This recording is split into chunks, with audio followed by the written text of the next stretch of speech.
have, in addition to Lisa, have a great guy with us to kick us off today, to help kick off Retail Rally. Matt Shay is the president and CEO of the National Retail Federation, which is the world's largest retail trade association representing the nation's largest private sector employer group, as you all well know, responsible for supporting 1 in 4 U.S. jobs and 52 million American workers. Matt has really been transforming the organization there and has elevated the image of NRF and the retail industry in Washington, D.C. and across the country.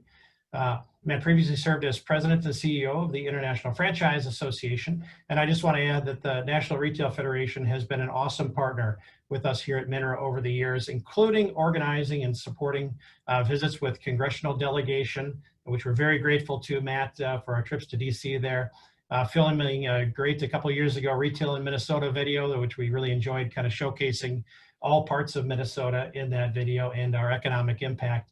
And really, NRF is one of our strongest federal partners. And just want to say thank you and welcome, Matt Shay. Hey, Bruce, thank you. It's great to be with you. Really appreciate the opportunity to be with our friends at MNRA for your retail rally. You know, to talk about retail and spend a few minutes together, and mostly to say thank you, Bruce, to you and Savannah and your team and all your members. I think, you know, one of the things that we've seen over the past 6 months during the pandemic is the way, and actually the title of your program today and the last 4 years, I guess, is really appropriate, the way retail really has rallied, and the way the retail industry has come together. From the very largest companies like Lisa's to those very small retailers, those independents on Main Street that I certainly grew up with in small town Ohio. And that's where I got my first job on the town square at a shoe store way back then. And those are the lifeblood of our communities, wherever we live, wherever our communities are, and make such important contributions. And so, you know, Bruce, the role that you and Savannah played, the partnership we have standing up together over these past 6 months to really help tell the story of the industry and the impact on the economy, and that partnership has been indispensable. So thank you both for the invitation, but also for all the great work you do on behalf of the retail industry in St. Paul and across the state. And I don't want to you know, miss the opportunity also to say that that I know since the beginning of this year, since late May and early June, you know, Minnesota has been really, in many ways, or Minneapolis has been sort of the epicenter for a lot of the focus of the challenging racial issues in our country. And I hope you're all not only staying safe and healthy from the pandemic, but working through the healing process, because it's one I know that we are all confronting in our own ways. And Bruce, before I get going with a couple thoughts, I just want to say to Lisa, who mentioned the Walmart's great initiative on Buying American being launched in 2013. I was at that very first meeting in August of 2013 when Bill Simon, the then president and CEO of Walmart US, launched this with his team, and it was an amazing vision and a great initiative, and Walmart has really stepped up and pursued that throughout. I just 7 years later, it's still making enormous contributions, and so to be with so many like Lisa, so many of our members, all your sponsors, so many great retailers headquartered both in the Twin Cities but across the country is a real pleasure. And you know, I think just to start for a little context, you know, as we look back on and reflect on the past 6 months, you know, certainly we recognize that coming into the pandemic, while success is never distributed equally across all businesses and all industries, the retail industry was actually in pretty good shape. We had just come off an outstanding year of retail sales. Sales were up almost 4%, 3.8% for 2019. And holiday sales were up 4.2%, which was a record over the last decade. So the industry was poised for another great run, and we're really ready to continue to contribute to growth in the economy. And of course, when we ran headlong into the the economic disruption associated with COVID-19, that threw all that great progress, all that momentum into serious doubt. And the impact on downtowns, the impact on local communities, the impact on the supply chain, the arbitrary nature of decisions about which businesses would be deemed indispensable enough to their communities that they would stay open compared to those that were on the other side of that equation, worked additional hardships and inequities. And so it's taken all of us to work together to try to get back to now, almost 7 months later in early October, a position in which we really see some momentum and some rebound. And again, far too many businesses are not getting the support they need. Far too many Americans and families don't have what they need in the way of resources. So we have a long way to go, but we have come back in relative terms more quickly than I think some of us had expected in some of those very, very challenging days in the late spring as we looked at what might happen going forward. A couple of big trends that we have seen that I think are going to continue to contribute through the end of this year, obviously is the overall health of the consumer is the key. And that's why we were on the kind of incredible run we were in 2019 in the holiday season. Consumers were in a great place. The unemployment rate was low. Consumer confidence was very high. So we had all of the ingredients for a lot of economic growth and activity. Some of that has been restored, but in different ways. And so at the moment, consumers in the aggregate, again, this is not true for all income groups, of course, in all communities, but in the aggregate, consumers are in a pretty good place. Obviously, one of the indicators of their health is the debt that's been paid down and the savings rates. And to put it in some kind of context, consumers now have about $1 trillion in firepower distributed between about $900 billion in savings and $100 billion in reduced credit card and other consumer credit, revolving credit debt that's been paid off. So the savings rate now, 18–19%, is about the highest in recorded history, really, since we've been tracking that. So there is a lot of financial firepower in consumers' pockets that's on the sidelines, and of course things like gas prices and interest rates remain very low by historical standards. Now, much of that, of course, was attributed to the massive and unprecedented bipartisan fiscal stimulus or fiscal rescue and relief that was provided in the CARES Act, the Paycheck Protection Program, the unemployment insurance bonus payments. And so as that begins to wind down, as that has been winding down since July 31st, when the $600 a week bonus unemployment insurance payment expired, we've seen some of the consumer behavior change to reflect the fact that there are fewer dollars out there in the economy to prop them up and to support their spending. So August, we did, although on a year-over-year basis, we did very well, up by about 5% compared to August of 2019. I think we're going to need to see September numbers to really have a better sense of how are consumers behaving and responding now that fiscal stimulus that was provided in the CARES Act has disappeared.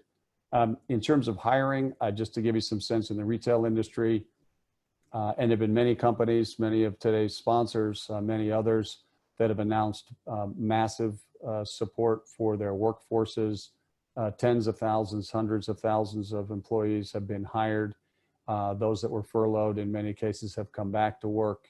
Many companies never stopped working or never furloughed anyone and added employees. So in April, we had about 1.8 million unemployed retail workers. That number's been cut by more than half now. Now we're down to about 800,000. And that's with an unemployment rate now of about 8% nationally, 8% in retail, compared to about 20% earlier this year, 18%.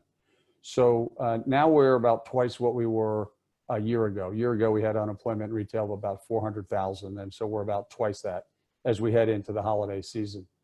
And so it's going to take a while to keep reducing that. And obviously, and I guess this bears making the observation that because of the innovation that's taken place and the accelerated disruption and the adoption of trends already impacting the economy over the past couple of years, when some of these jobs come back, they won't be the same jobs as those that went away. And certainly the news of bankruptcies and restructurings has been fairly prominent in some segments of the retail industry.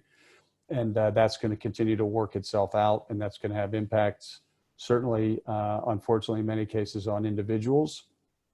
And it's going to create opportunities for additional innovation for other companies to gain market share and for the adoption of new sorts of technologies to serve customers and communities.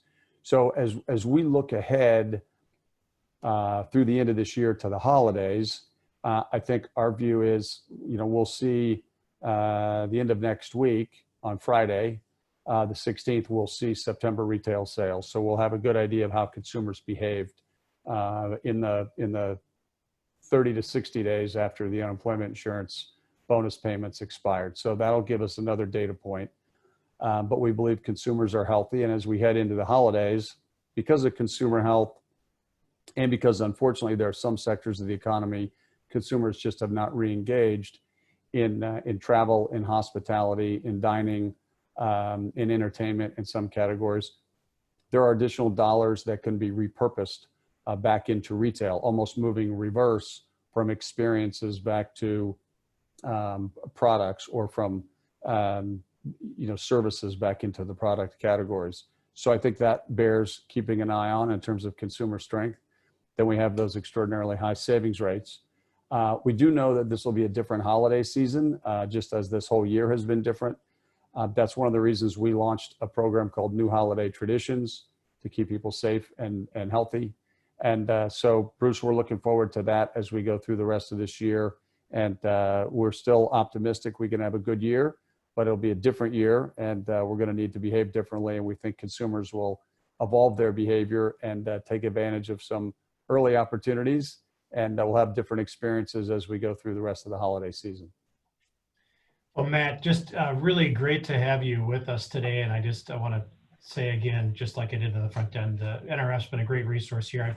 You probably noticed we named our program Minnesota's Retail Champions. That might sound familiar because you have America's Retail Champions. So thanks for providing us some inspiration and just help relative to everything you guys are doing. We know things are complicated at the federal level. You've been a great partner at the state level too. And we just, as we continue to navigate the pandemic, glad to know you're there. And I don't know, maybe you haven't seen it, but oftentimes you can see Matt on CNBC and a lot of other great stations. So thanks for all the work you're doing to promote the industry and tell the story, Matt. Thank you. Well, a pleasure. Yeah. And everything we've got, we're happy to share. We're all in it together. So whatever we can do to collaborate and be partners, we're always glad to do it. But thanks again, and best wishes for a great program. Really appreciate the chance to be with you. Sounds great, Matt. Stay safe. Thanks a ton. Thank you. Yes, thanks for that message, Matt. Now it is my pleasure to introduce Melvin Tennant. He is the President and Chief Executive Officer of Meet Minneapolis Convention and Visitors Association. Melvin also serves as the Executive Director of Sports Minneapolis. Under his leadership, Meet Minneapolis annually secures 700 large, mid-size, and smaller meetings, conventions, and sporting events for the Minneapolis region and Minneapolis Convention Center, along with major events such as the 2018 Super Bowl, the 2019 NCAA Men's Final Four, multiple years of ESPN Summer X Games, and the 2022 NCAA Women's Final Four. As a leader in tourism, meetings, and conventions industry, Melvin has also served on national boards as well as several in our community. So please join me in welcoming Melvin Tennant. Good afternoon. Can you hear me fine, Savannah? Yep. Perfect, perfect. Well, thank you and Bruce for allowing me to be a part of Retail Rally 2020. This is a great event, and I've learned so much so far with the great comments that Matt had to share. But what I'll be sharing today is from the travel and tourism perspective, and hopefully we'll be able to share some information that's useful.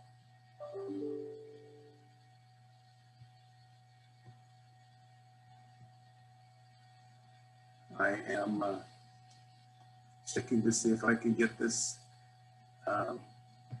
slide to advance, which it is not currently. There we go.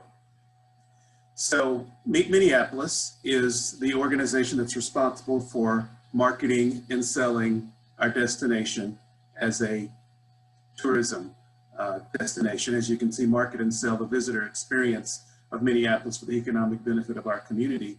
And that experience is really, for us as at Meet Minneapolis, very intangible. And it's the partner businesses and the retailers that help us bring that particular experience to life for the visitor.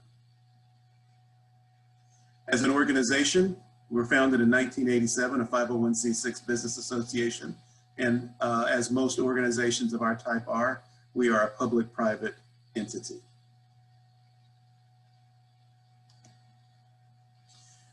Wanted to just share with you some national statistics on visitor spending. This is from the U.S. Travel Association. And in this particular graph, you see the various things that visitors spend their visitor dollar on. I wanted to point your attention to the green slice of the pie, and it shows that 10% of the visitor dollar goes to the retail industry, over $107 billion a year. And this is, of course, pre-COVID. These numbers are going to be recalibrated once we have good information, but I wanted to just show you how significant retail is on a national level.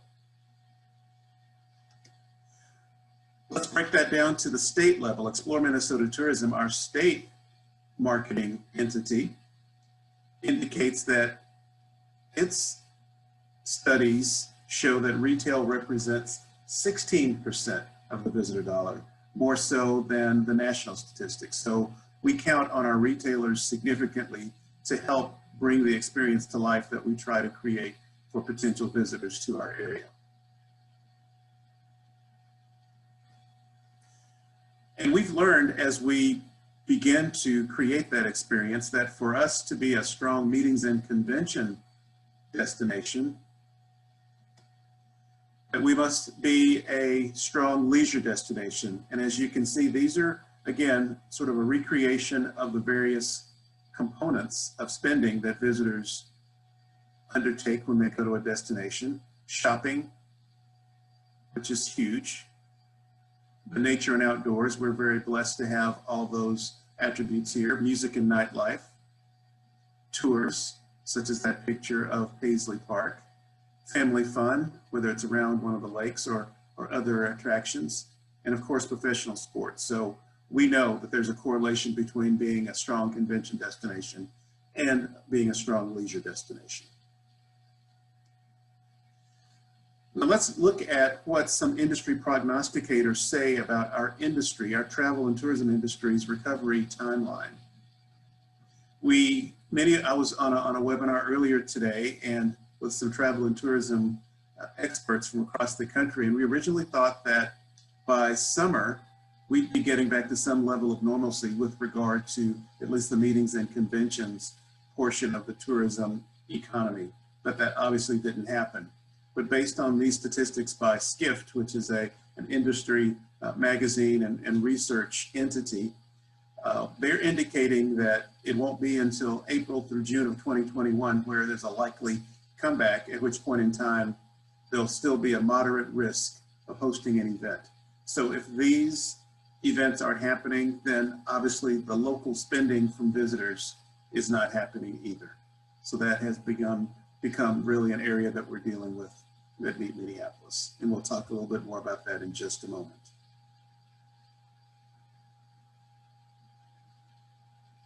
We do see some glimmers of hope because consumer sentiment has hit a 6-month high in the month of September. So that consumer sentiment rose to 80.4% from 74.1% the month prior. So there are some glimmers of hope. People are wanting to get out and do some things safely. We certainly hope and pray, but there is a lot of pent-up demand. We heard a lot of that from Matt earlier, that maybe some of the dollars that consumers are spending are going to be redirected. So we know that there is an opportunity for a surge in spending coming in the near future.